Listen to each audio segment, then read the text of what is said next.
So viewers দেখতেই পাচ্ছেন আমার এই ছবিটি আমার ক্যামেরা থেকে তোলা। আমি এই ছবিটির ব্যাকগ্রাউন্ড পরিবর্তন করব।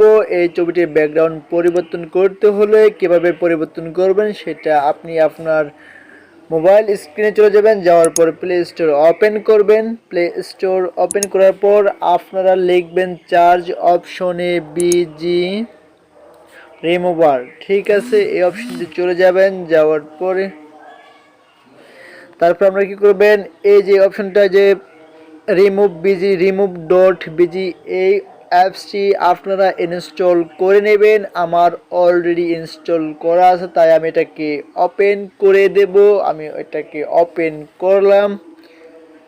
ওপেন করার পর এই জায়গায় লেখা আছে আপলোড ইমেজ। আমি এখন আমার গ্যালারির পিকচারটি আমি আপলোড করব, তাই আমি আপলোড অপশনে ক্লিক করলাম। করার পর আমি চলে গেলাম ফটো অপশনে।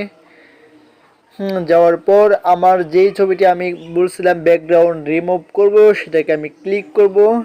ক্লিক করে এখানে নিয়ে আসব। এই ছবিটাকে আমি ব্যাকগ্রাউন্ড পরিবর্তন করব। দেখেন ভাই, ব্যাকগ্রাউন্ড পরিবর্তন হতেছে, অটোমেটিক ব্যাকগ্রাউন্ড রিমুভ হয়ে যাবে।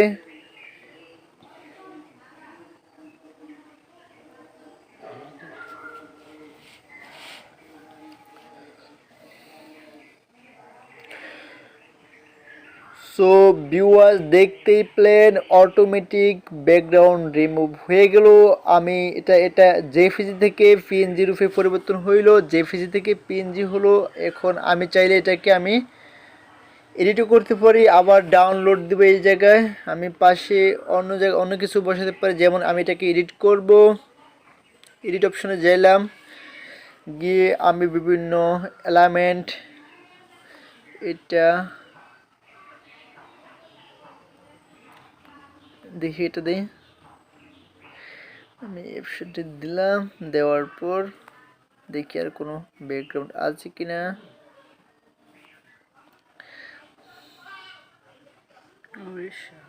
কিছু তো এটা দেব না, আমি কোনটা দেখি, কোনটা ভালো লাগে দেখি।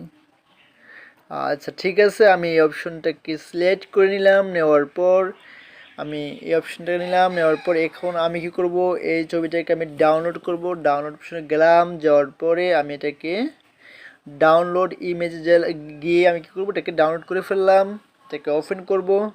দেখছেন ভাই, একবারে পারফেক্টলি আমার জেপিজিটা একবারে এডিট করে ফেললাম। ব্যাকগ্রাউন্ড রিমুভ করে অন্য background লাগাইলাম।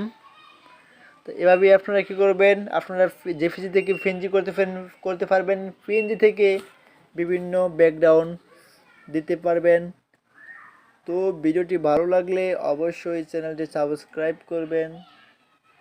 Thank you very much.